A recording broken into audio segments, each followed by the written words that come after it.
Paham kan? Bagaimana bisa pernyataannya Rio semua diaminkan? Katanya ngambil ini, yes. Naik mobil, yes. Kasih palu ke Ririn, yes. Ngeliat Ririn mukul, yes. Ah, sudahlah. Gitu aja deh.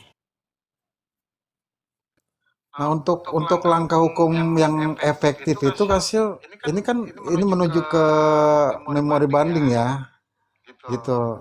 Sebenarnya apa ya yang langkah hukum yang mujarab itu apa sih? Apa perlu sidang ulang gitu, Kasil? Sidang ulang sebenarnya bisa dipintakan di memori bandingnya, tapi sepertinya enggak tuh. Ah, itu kalau memang bisa sidang ulang,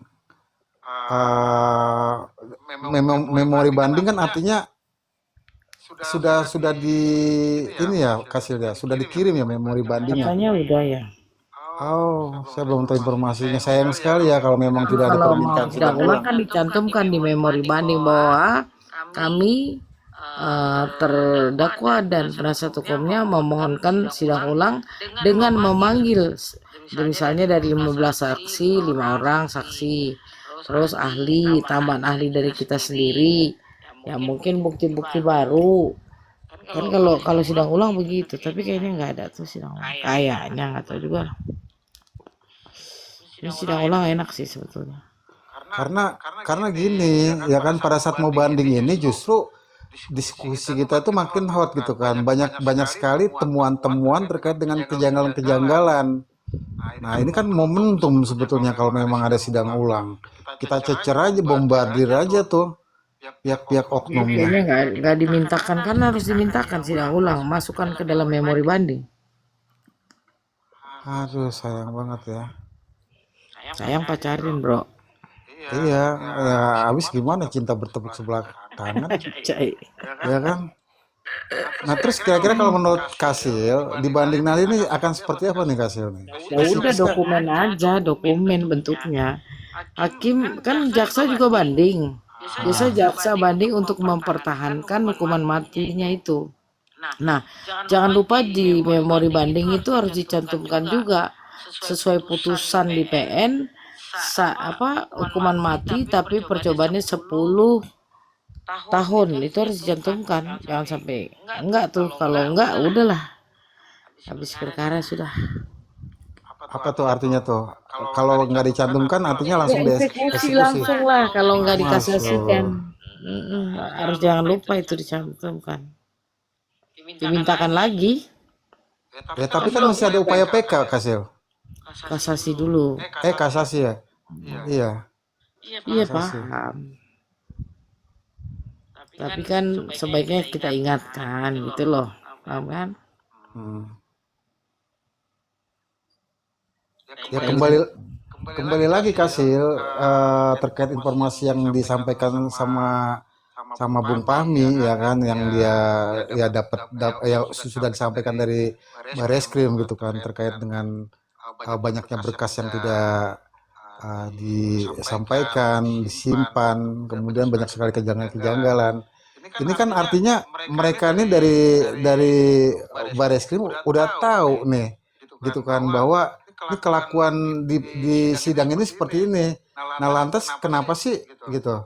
Kenapa ini terjadi pembiaran nih Kasil nih? Apakah memang sudah bentuk hukum ini seperti ini apa bagaimana? maksudnya pembiaran. Pembiaran. Jadi apa yang disampaikan, apa yang sudah dianalisa dan diteliti Bareskrim itu kan full nih misalkan nih, ya kan, full ya kan, berupa selebret yang lengkap, kemudian forensik yang lengkap, tapi pada hakikatnya di dalam apa sih, dakwaan ya gitu kan, di jaksa itu tidak disampaikan, ada yang dihilangkan, ada yang di-skip gitu kan, dan ada yang dipotong-potong. Nah, maksud saya itu apa dari Bareskrim ini melihat hal seperti itu tidak protes, tidak komplain apa bagaimana ya, Hasil? Makanya kan ku bilang bahwa Nah, penyidikannya belum selesai. Terbukti hari ini ternyata ada celebrate bukan celebrate. ya, celebrate, bright, dana bright. Oke. Nah, kalau memang penyelidikannya belum selesai, sementara ini persidangan sudah sampai ke banding, ini bagaimana nih cara mengulangnya, Kasil? Ya, saya baca putusan. Yang pertama saya cari adalah hasil lembar kerja dari IT, kagak ada. Ah, Kemudian saya cari lembar kerja dari forensik DNA, biologi DNA, nggak ada. Barang bukti pun semuanya barang. Tidak ada pernyataan di barang bukti tersebut seperti darah dari dinding sebelah timur, darah dari lantai ruang tamu, darah dari lantai kamar, itu kagak ada, bro. Bahkan Nggak di ada. barang bukti itu yang katanya darah sesuai DNA-nya dengan Budi dan Eis pun nggak ada keterangannya di barang bukti. Ini kan berarti darah itu diujinya apakah ada BA sitanya, berita acara sita, apakah ada SP sitanya, surat perintah penyitaan dan penetapan pengadilan, enggak. Kalau itu ternyata nggak ada masuk ke dalam SP sita darah tersebut, artinya itu tidak sah digunakan sebagai alat bukti, gitu loh. Ternyata di barang bukti nggak ada itu tentang darah. Swab kan korban ini kan harus di swab vagina kalau yang perempuan, swab pubik, swab punggung, ya kan, swab kulit kepala, swab keringat dan sebagainya, nggak ada juga di barang bukti. Nah lantas mereka hanya mengandalkan visum et repertum. Orang belum selesai nih, yakin gue, astagfirullah. Belum selesai, bro. Sudah dipaksakan naik ke penuntutan di sidang. Mengerikan, betul. Nah, sebetulnya mengingat banyaknya hal-hal yang tertinggal ini, dibanding kita harus gas itu sebetulnya. Tapi kalau ternyata cuma dokumen memori banding dan kontra memori banding, apa daya? Sudahlah, paling kita nanti bertarungnya di kasasi. Di kasasi juga nggak bisa banyak, karena kasasi persoalan penerapan hukumnya saja. Beda dengan banding. Kalau banding kan isi bantahan-bantahan, bantahan terhadap semua barang bukti, alat bukti yang memberatkan Ririn. Contoh palu godam, CCTV, kemudian HP, percakapan, saksi, ahli, ya kan? Itu kan diperiksa ulang tuh. Kalau nggak diperiksa ulang ya dipaparkan secara mendalam, rujukannya apa? Gitu. Karena kalau banding pemeriksaan ulang, itu kita bisa bawa ahli IT diri kita sendiri, bawa ahli biologi DNA, ya kan? Terus bawa ahli forensik sendiri, otopsi sendiri, gitu. Tapi udahlah, memang harus berperang di PK sepertinya. Tapi saya lihat gini, Kasil, ini terkait hakim ya. Karena alhamdulillahnya ini kan saya masyarakat awam. Ya mungkin kalau saya praktisi hukum atau advokat, saya nggak berani lah, nggak etis untuk bicara terkait hakim ini. Hakim ini kurang jeli. Hakim ini tidak dalam pengamatan yang bagus atau bagaimana gitu kan, melihat antara dakwaan, tuntutan dan lain sebagainya itu semuanya acak adul gitu loh. Nah, tapi saya juga pernah nonton PT kawan saya ya, bahwa ini bukan rahasia, dia bilang gitu kan, bahwasanya memang kebanyakan itu hakim takut sama jaksa. Nah, dijelaskan kenapa alasan takut. Karena salah satunya tekanan politis, kemudian segala sesuatu yang sudah disodorkan oleh JPU di dalam persidangan itu mau tidak mau harus diinikan sama hakim gitu kan, harus diiyakan gitu kan, agar kalau misalkan enggak nantinya ada beberapa kemungkinan. Satu ya tamatlah ini dia apa kredibilitas dia sebagai hakim karena mungkin akan dilaporkan ke KY ya, disebutkan di situ gitu kan. Atau ya itu tadi tekanan politis gitu. Itu tadi Bang ya. seperti itu. Karena gimana ya, pekerjaan hakim ini saya juga tertarik memang dengan dunia hukum, ya kan, di dalam ranah hukum, di dalam konstruksi hukum, ya kan, di dalam ruang persidangan. Apakah memang hanya seperti itu aja sih pekerjaan hakim itu? Apa dia tidak pernah gitu kan ketika ada kejanggalan di dalam berkas-berkas tersebut, apa tidak berupaya untuk melengkapi lagi gitu loh? Jarang yang seperti itu ya Kasil ya. Ketika ada berkas-berkas yang dinilai, yang diamati, Ini ya kan? loh, gini kan. Oke, silakan. Oke. Jadi yang bertarung di sidang pengadilan itu hanyalah jaksa penuntut umum dan pengacara. Jaksa penuntut umum punya surat dakwaan, kemudian punya surat tuntutan dan replik. Pengacara eksepsi, pledoi, dan duplik. Itu hukum acara pidana seperti itu.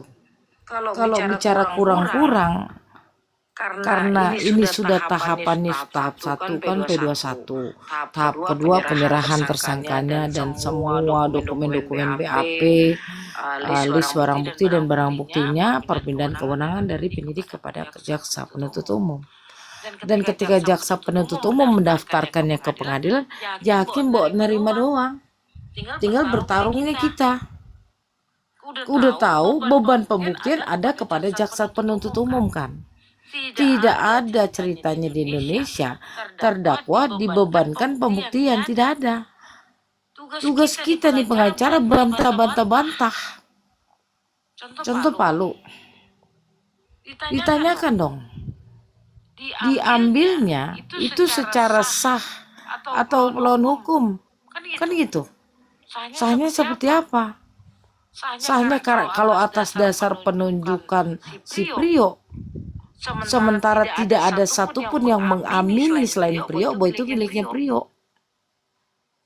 Kemudian cara pengambilannya sudah salah. Bukan dari Inavis yang ngambil, katanya orang atau entah apalah orang sana gitu, terus baru diserahin di bembeng begitu aja. Padahal kan cara pengambilan barang bukti itu kan harus SOP juga, harus tidak boleh disentuh dengan tangan terbuka, dimasukkan ke dalam kantong kedap suara, kemudian diserahkan kepada siapa, ditaruhnya di mana, itu semua ada berita acaranya nih. Perpindahan ini berita acara bisa lebih dari 5. Perpindahan tangan dari dimulainya TKP, tanda tangan, ya kan, berita acara sama kepala lingkungan setempat, ada SP Sita, BA Sitanya, penetapan pengadilannya. Kemudian dipindahkan ke lab forensik oleh siapa, terus disimpannya di mana, itu semua ada berita acara sitanya.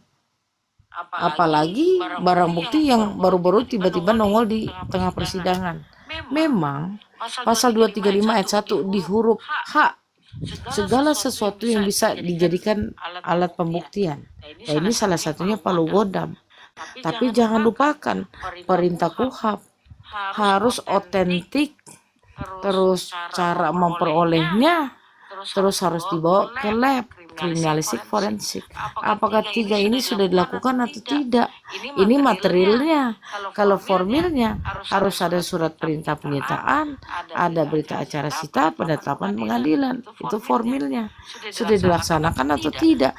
Masa banyak hakim taruh katanya bahwa itu betul alat bunuh karena berkesesuaian. Kesesuaian menurut siapa? Ini kita di era modern KUHP, tidak bisa hakim menyatakan berkesesuaian. Dan selagi saya mengerjakan alinea per alinea dari putusan pertimbangan hukum hakim, itu hampir semuanya adalah asumsi dan naratif halusinasi yang digunakan oleh hakim berdasarkan tuntutan dari JPU, JPU berdasarkan dari dakwaan, dakwaan yang lahir dari BAP-nya Prio. Itu yang saya temukan. Saya tetap akan terus menggali, tapi adalah kita harusnya bertarungnya lebih keras gitu aja sih. Ini kira-kira aja nih Kasil, kita main tebak-tebakan buah manggis aja nih. Indikator hakim membuat keputusan seperti itu tuh karena apa sih, Kasil? Karena adanya tekanan kah? Karena adanya Ya, pesanan kah? salah satunya itu tekanan publik. Salah satunya tekanan publik. Oh, Ya, salah satunya itu tekanan publik. Keduanya adalah ini 5 orang yang meninggal. Memang harus ada yang dihukum. Paham nggak sih maksudku? Masalah benarnya belakangan. Tapi mengingat pertimbangan hukum hakim yang saya temukan, itu semua mengacunya kepada tuntutan. Dan tuntutan ini kan berdasarkan semua alat bukti. 8 alat bukti pasal 235 ayat 1 A, B, C, D, E, F, G, H. Keterangan saksi, keterangan ahli, surat keterangan terdakwa, barang bukti, alat bukti digital, pengamatan hakim, dan segala sesuatu yang bisa dijadikan alat pembuktian. Ini lebih ketat lagi era KUHP yang baru. Namun saya lihatnya di kasus drama ini asal-asalan. Semua balu godam dijadikan pertimbangan hukum hakim. CCTV dijadikan pertimbangan hukum hakim. Gila kan? Hah? Keterangan istrinya memberatkan juga, bahwa ketika istrinya melakukan video call dengan si Ririn, dinyatakan oleh hakim di pertimbangan hukum hakimnya adalah bahwa benar Ririn ada di TKP atas dasar keterangan istrinya itu ketika menanyakan kamu di mana, di rumah Budi. Aduh, entahlah bro. Ya Allah, sehatkanlah saya, ya Allah, agar bisa terus bantu rakyat, ya Allah. amin. Ngeri, sumpah. Silakan Digo. Ya, gini ya, aku mau menyikapi dua hal yang sebenarnya ini momentum bisa dimanfaatkan oleh hakim atau pengacara Ririn ya. Kan ada pernyataan dari hakim bertanya kepada JPU. Dalam Celebrate HP itu, ada tidak percakapan antara Ririn dan Budi? Itu hakim bertanya ke JPU. JPU bilang ada. Terus hakim bertanya lagi, kenapa tidak ditampilkan? JPU bilang, karena tidak ada hubungannya dengan kasus pembunuhan. Harusnya kan itu bisa dimanfaatkan oleh pengacara atau hakim untuk menunjukkan bahwa tidak ada masalah antara Ririn dan Budi. Karena percakapan itu dianggap biasa-biasa saja oleh JPU, tidak ada hubungan dengan pembunuhan.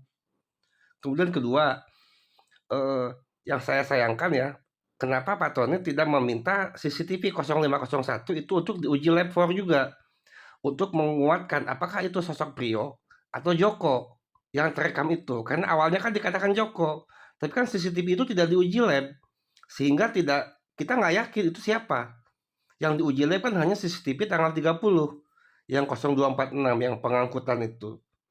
Harusnya kan ada dua momen itu yang bisa digunakan untuk menyerang balik buat pembelaan terhadap Ririn, bahwa yang dikatakan Prio itu benar, yang masuk itu terekam itu Joko bukan Prio, kan gitu. Itu aja sih, Kasil. Cocok Bigo, cocok banget itu. Walaupun itu percakapan yang katanya tidak ada kaitannya, tapi bisa menjadi rujukan kita dong.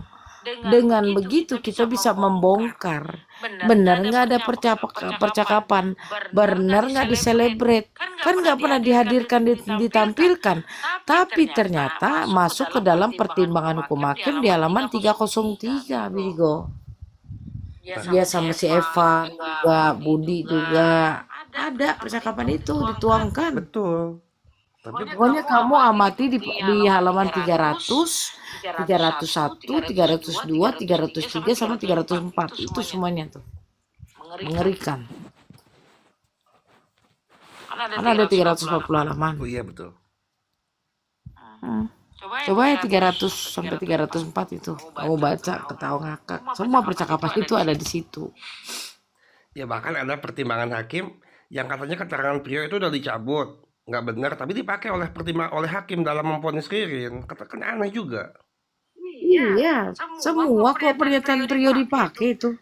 Sementara Prio ini bukanlah saksi mahkota.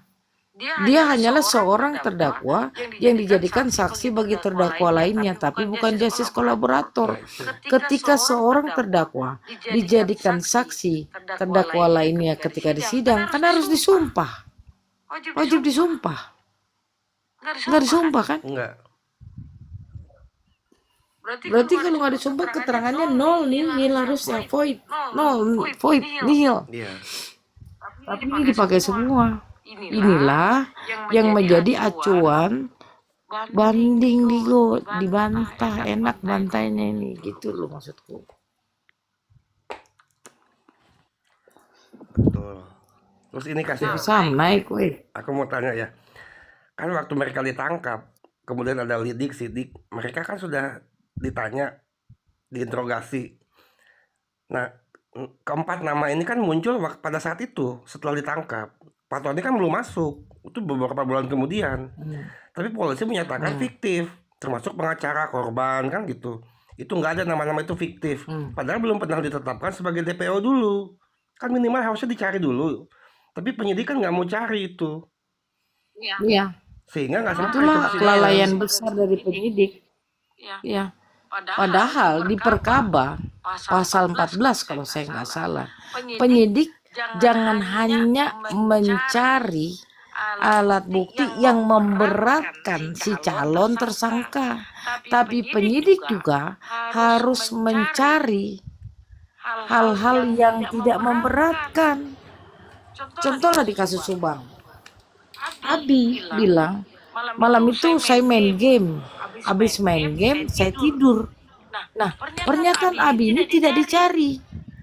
Kan bisa cek wifi-nya, bisa dicek provider gamenya, terus Abi main sama siapa, kebenarannya harus diungkap dong. Kan polisi nggak mau, karena memang mereka hanya mau memenjarakan orang. Ya kan? Contoh, Ririn atau Prio berteriak, Joko, Amaniani, siapa lagi? Hadi ya? Hardi Yoga. Yoga. Hardi Yoga. Ya, Hardi Yoga. Cari dong Pak Polisi.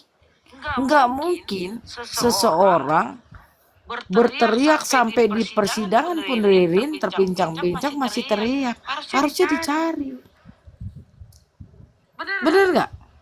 Betul. Namanya pengakuan terduga pelaku, dicari dong. Masa ngarang?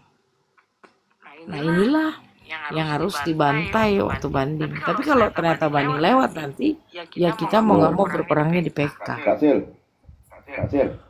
Nah, cuman nggak enaknya PK terbatas kalau PK. Basil, Apa bang? Ya elah. kan Rio kan dia kan menyatakan bahwa dia pulang kembali mengambil Palu kan ke rumah. Betul nggak? Iya betul. Dia ngakunya kan tanggal 30. Tapi hakim memakai keterangan Prio ke Pak Tony RM tanggal 29, kan aneh. Nah itu harusnya aparat hukum itu kan cek benar nggak itu dia pulang itu dengan cek CCTV dan sebagainya kan begitu. Bohong nggak mereka? Aparat penegak hukum yang mana yang disuruh ngecek itu, Bang? Dulu saya berteman sama James Bond dicek semua, Bang. Orang itu udah konspirasi kok, ya kan? Dia itu bang, bukan ngambil palu bang, ngambil cangkul bang. Oh ya, yang ngambil cangkul salah, sorry. Ngambil cangkul, berarti kan harus dicek lah rumahnya di mana, benar nggak pergerakan dia jam segini ini, apa maksudnya sinkron nggak dengan CCTV lain dan CCTV tempat lain kan begitu. Kira-kira ada nggak saksi melihat si Prio ini di sekitaran perumahan BTN Papa Pabrik itu kan pada jam segitu kan harusnya begitu. Harusnya, cuma kan tidak dituangkan juga sampai putusan itu. Kan Tidak ada upaya dalam putusan bang, di pertimbangan hukum hakim selalu menulis dengan secara presisi Contoh di halaman 302. Pada pukul 04.19.20, Prio pergi meninggalkan rumah para korban dengan menggunakan sepeda motor untuk mengambil sebuah cangkul dan kembali pada pukul 4.32 dengan membawa sebuah cangkul. Nah, ini pukul 04.19.20 kan presisi banget nih. Dapat dari mana? Taunya, Bang. Paham nggak? Kan ini harus dikupas nih. Nah itu, jangan-jangan ada CCTV yang menunjukkan Prio keluar masuk bawa cangkul, cuma nggak dimunculkan. Atau tidak ada benar. Jam 4.14.15 Ririn dan Prio mengendarai mobil pickup milik Budi kembali ke rumah korban Saroni. Kan cuma dua jawabannya. Emang betul sih kalau memang dibuktikan ya, emang tidak ada itu kan. Emang betul si Rio ngambil cangkul atau memang tidak ngambil cangkul sama sekali. Cangkul itu ada di TKP. Iya, masa rumah sebesar itu ada sarang burung walet, ada uruk-urukan tanah, masa nggak punya cangkul, kan nggak masuk akal, Bang. Nah itulah maksudku kan gini loh, sebagai saya kalau menurut saya nih ya, seharusnya kan penegak hukum tuh cek kebenaran dari keterangan daripada tersangka, benar nggak nih, dia bohong nggak? Contoh ya, contoh di alinea berikutnya, pukul 12.00 WIB, Ririn meminta Prio menjual cincin dan gelang emas milik anak korban B. Dan jam 12.01, Prio berangkat ke arah Pasar Mambo Indramayu dengan menggunakan sepeda motor milik Budi untuk menjualkan cincin dan gelang. Di sini dibilangnya Ririn minta Prio untuk menjualkan cincin dan gelang emas. Tapi kemudian di alinea berikutnya yang pergi Prio berangkat ke pasar menggunakan sepeda motor menjual cincin, gelang dan emas. Nah, cincin dan gelang emasnya itu ada nggak, betul nggak milik mereka? Paham nggak maksudku? Terus bisa tanya dong sama Prio, lu jualnya di mana, bro? Ini tanpa surat berarti kan cincinnya? Toko mana ya kan? Iyalah, Siapa? cincinnya berapa gram? Bener nggak? Jangan karangan juga, biar kelihatan bahwa mereka maling, kan? Oh, ibaratnya, iya saya jual di sini kan, di toko ini, di warung mas ini, toko mas ini. Nanti kan, toko mas tuh tanya, toko masnya, benar nggak nih orang ini pernah jual ini? Lupa apa ya? Nggak, kamu ada di situ. Terus abis menjual jam Harusnya kan 1, gitu. jam 1 Ririn pulang ke rumahnya dan minta sama bininya uang 500.000. Masuk akal nggak, Bang? Nggak masuk akal, udah jual emas 7 jutaan kan, masa minta uang lagi? Iya, minta duit gope sama bininya. Nggak masuk akal. Ini di halaman 303.